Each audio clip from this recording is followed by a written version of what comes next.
आपण पाहत आहात नाशिक खबर न्यूज, जनतेचे हक्काचे व्यासपीठ। राज्यातील वाढत्या शहरीकरणाच्या पार्श्वभूमीवर अनेक वर्षांपासून प्रलंबित असलेला तुकडेबंदी कायद्याचा प्रश्न आता मार्गी लागण्याच्या दिशेने महत्त्वाचे पाऊल उचलण्यात आले आहे। या कायद्यामुळे राज्यातील जवळपास 50 लाख कुटुंबांना विविध अडचणींचा सामना करावा लागत होता। याच पार्श्वभूमीवर राज्य सरकारने एक अत्यंत महत्त्वाचा आणि क्रांतिकारी निर्णय घेतला आहे। 1 जानेवारी 2025 पर्यंत नागरी क्षेत्रांमध्ये झालेल्या तुकड्यांना, विशेषतः 1 गुंठा आकारापर्यंतच्या जमिनीच्या तुकड्यांना कायदेशीर दर्जा देण्यासाठी तुकडेबंदी कायदा शिथिल करण्याचा निर्णय घेण्यात आला आहे। यासोबतच भविष्यात हा कायदा कायमस्वरूपी रद्द करण्यासाठी एक सुस्पष्ट कार्यपद्धती म्हणजेच SOP पुढील 15 दिवसात जाहीर केली जाणार आहे। या कार्यपद्धतीमध्ये प्लॉटिंग, लेआउट, रस्ते, नोंदणी प्रक्रिया आणि बांधकामासंबंधित सर्व नियम स्पष्ट करण्यात येणार आहेत। ही कार्यपद्धती तयार करण्यासाठी अतिरिक्त मुख्य सचिव महसूल, अतिरिक्त मुख्य सचिव नगरविकास, जमाबंदी आयुक्त आणि नोंदणी महानिरीक्षक यांची समिती गठीत केली जाणार आहे।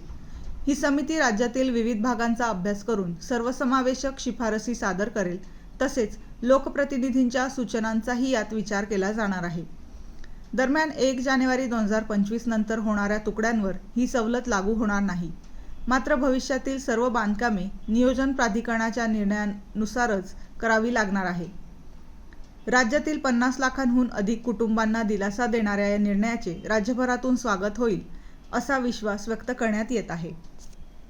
तर 1 जानेवारी 2025 पर्यंत जे काही तुकडे झाले आहेत, 1 गुंठ्यापर्यंत 1000 फूटचा प्लॉट लोकांनी घेतलेला आहे, पण आता तो रेग्युलाइज होऊ शकत नाही, रजिस्ट्री होत नाही, कारण तुकडेबंदी कायदा आहे।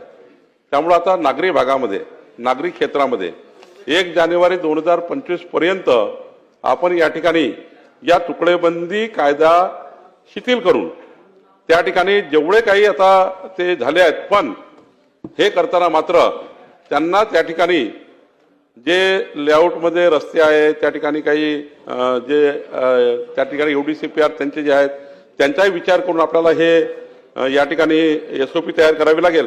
तुकडेबंदी कायदा तर आपण काढून टाकू अमोल खताळजी, पण याला एक SOP तयार करावी लागेल, जी SOP या ठिकाणी मी 15 दिवसामध्ये SOP तयार करतोय आणि त्याचे अधिकार क्षेत्र जे आहे, मी या ठिकाणी आपले ACS महसूल, ACS UD 1 आणि जमाबंदी आयुक्त आणि IGR या चौघाची कमिटी करून केवळ तुकडेबंदी कायदा निरस्त केल्याने होणार नाही, पण या कमिटीने नेमका हा तुकडा जो झाला आहे त्या तुकड्याची रजिस्ट्री कशी होणार, त्या तुकड्याला कायदेशीर कसं करून घेणार, त्यांचे प्राधिकरण RL कसं देणार, सर्व करायला लागेल। नाहीतर काय होईल, दलाल घुसतील आणि पुन्हा लोकांना लुटतील। त्यामुळं एक चांगली SOP तयार करू आणि पुढच्या 15 दिवसामध्ये, आता तर मी तुकडेबंदी कायदा माननीय मुख्यमंत्र्यांच्या अनुमतीने नोटिफिकेशन काढून कमी करून देईल, पण सोबतच एक SOP आपण या ठिकाणी देतो आहे, ज्यातनं या महाराष्ट्रातल्या 50 लाख, वडेट्टीवार साहेब, जयंत पाटील साहेब, 50 लाख परिवाराचा प्रश्न निर्माण झाला, 50 लाख परिवाराचा। त्यामुळे यामध्ये आपण जातोय समोर 1 जानेवारी 2025 ला कट ऑफ डेट ठेवून